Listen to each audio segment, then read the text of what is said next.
Dhaka, Bangladesh, a rapidly expanding city, but power cuts are common even here. For people in remote villages, national grid power is either not available or it's so unreliable that it's not worth the expense. Now a battery company is turning its attention to solar energy and bringing in system design and manufacture. Rural Bangladesh, farming and fishing communities connected by rough roads and waterways. A team from Rahimafrooz Batteries is on its way to install a solar home system in the village of Chorkamaria. Nadia Rahim heads the Renewable Energy Division.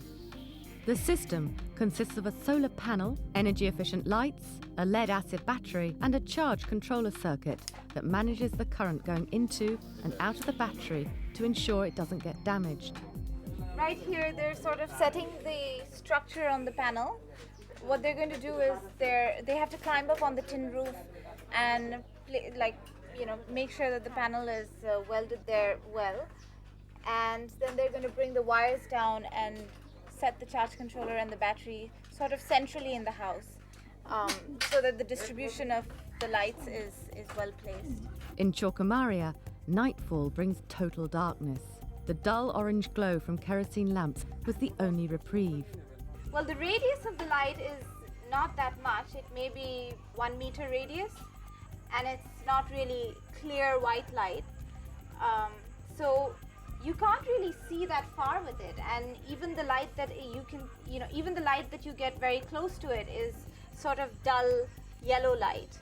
And after a while, this will get black. The glass of the Hurricane will get black, so they need to clean it regularly. For many here, solar electricity provides an opportunity to work after dark. I like it a lot because there's no load shedding. There's no uncertainty that the light might go off at some point, and I can use it when I please, turn it off and on when necessary. A whole generation is also now growing up with a chance of studying after nightfall. My name is Tanya. Nor is it only useful at night. This mosque has a solar electrical system to amplify the call to prayer. The muezzin is such a fan, he's also got one at home. I can charge my mobile phone, turn the lights on when I want, watch TV and listen to the radio. It's made my life so much better.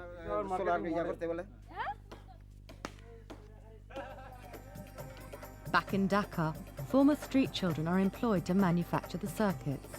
Even 2-3 years back, they were just the street children.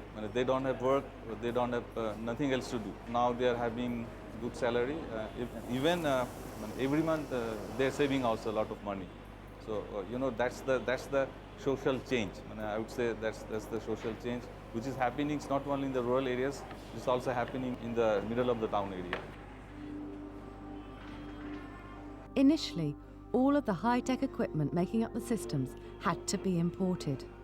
Rahimafrooz decided to manufacture as many components as possible in Bangladesh.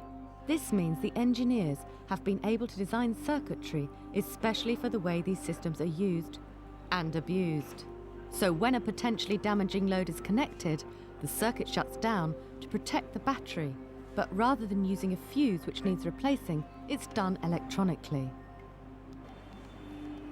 But determined customers can still get around it. So the control circuit and the monitoring, it's in between the battery side connection and the load side connections. So now if you connect the load side cable directly to the battery side, then the controller, it will not sense and it will not going to control anything else. For Rahimafrooz, it began with batteries, but now its Renewable Energy Division is devoted to sustainable power solutions. By boat and by car, the installation team's on the long journey home, but the work is far from over. We're looking at small-sized solar home systems, LED-based, which will cater to a far bigger market. So it could easily be up to 1 million homes.